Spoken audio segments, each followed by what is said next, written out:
All of psychology has basically been feeding our narcissism. Beginning with Freud, the assumption was that if you're unhappy and if you have a problem, it's because you have a desperate, real, deep need that is not being fulfilled. That's it. That's all of psychology. The question was only, what is that need? So Freud said it's pleasure, and Adler says it's power. What does Hasidus say? How come there is nothing ever mentioned in Hasidus about a repressed need?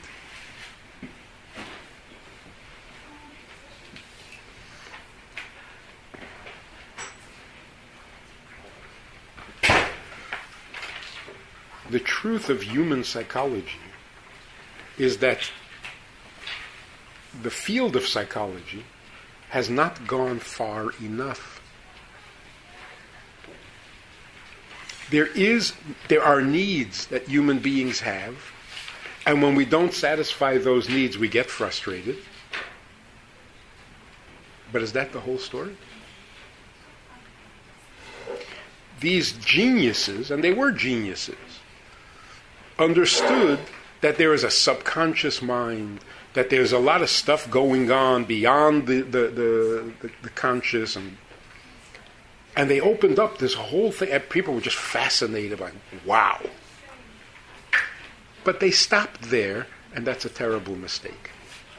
As you go inside the human soul, you go from conscious need, unconscious need, to no need. If you go deep enough, you don't discover a repressed need. You discover a freedom from needs. So, if you look deep into your soul, what do you really need the most? If you find a need, you haven't gone very deep. Because if you went deep enough, you would discover that you don't need anything. Is that Yom Kippur? Halavai. How does this work with the whole God needs you thing? Hold on. Sorry. Our needs. The reason we're afraid of this, and secular psychology will never be able to handle this, is because if I should come to the realization that I don't need anything, then I become suicidal. Or fatalistic or nihilistic or something like. So who cares? The only thing that keeps us going is our needs, which means nefesh habahamis. If I could get to a place where I don't need anything, then why would I live? So it's a dangerous reality to be able to admit. And that's why when the kids say, I don't care, I didn't ask to be born, it scares us. Everybody has a basic need to belong to something. There's no such thing as not needing anything. You need to be part of something. It's a basic need. You just discovered a whole new field of psychology. Freud didn't say that. Adler didn't say that. I know that, but you have, every human being has a basic need of being part of something. At which level? At any Is that level. more basic? At which level of your soul has that need? Because nobody would want to be alone on a desert island. That's not something that you could. Which neshama would want that? I mean, it's like so beyond how we were created. That's why Hashem said that Adam shouldn't be alone. I mean, like you can't be. I don't know, sometimes, like for a month I wouldn't mind. Right.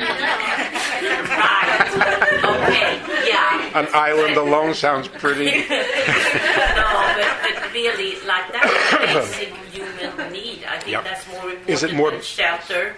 Yeah? Yeah. More important than food? More important than food. More basic? No, food is essential for you to survive. Right. But beyond that, yeah. Okay. So here's the point.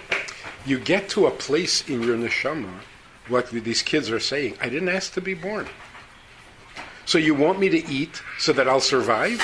I don't care to survive. I didn't ask to be born. Ich darf nicht. What don't I need? I don't need life.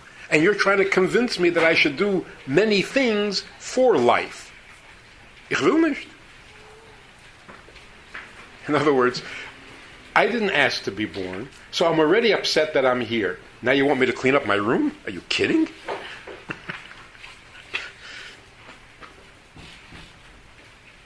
It doesn't even compute. Clean up a room. I don't even want to be here. So it is scary when you hear it from a kid. But if you sit down and say to this child, you are so right. You're so mature. That's brilliant. That's exactly the truth of a human condition. We don't ask to be born because we don't need to.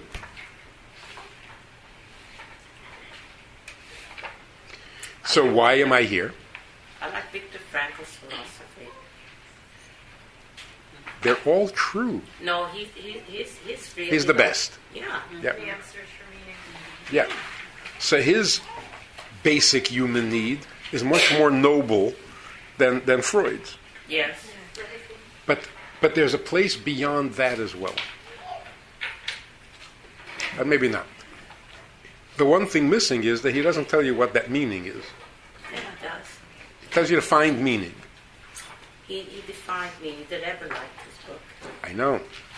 Rebbe liked him. Right. So here's the thing. If you want to say it in Lashon Kodesh, Ani lo nivresi elo l'shamish eskeini. Right? Which basically says, I exist to serve the Eibishter. So the Rebbe points out why the inverted version of I was not created other than to serve my Creator. Say it straight. I exist to serve my Creator. So the Rebbe explains. It's telling us two things. First of all, ani. If you're talking about me, who am I? Le nivresi.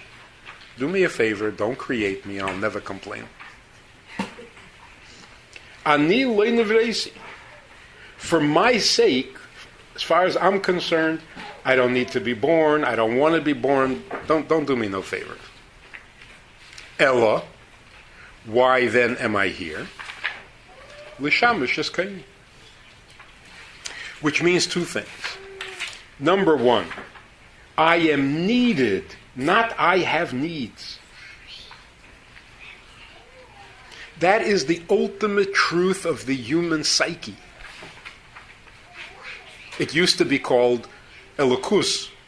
This was spiritual. This was otherworldly. It's not. It's pashut the fact of human life. I am needed. I don't have needs. The needs that I have are his needs. But if no one has needs, how could he be needed? No one has needs. Hashem has needs. The only one? Yeah. Hashem is the only one who has needs. So you're turning everything over. What causes me to exist is his need. And he needs me to need to eat and to need to sleep and to need... But those are not my needs. That comes with being created. I didn't need to be created. So it's like saying, all these needs that I have, I need like a hole in the head. But then that's the first thing. That the Eibishter's need is my existence.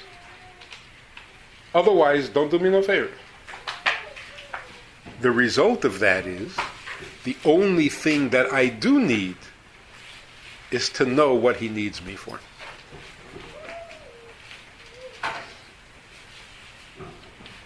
Or in different words, I need the purpose for which he created me. Because that's the only reason I'm here.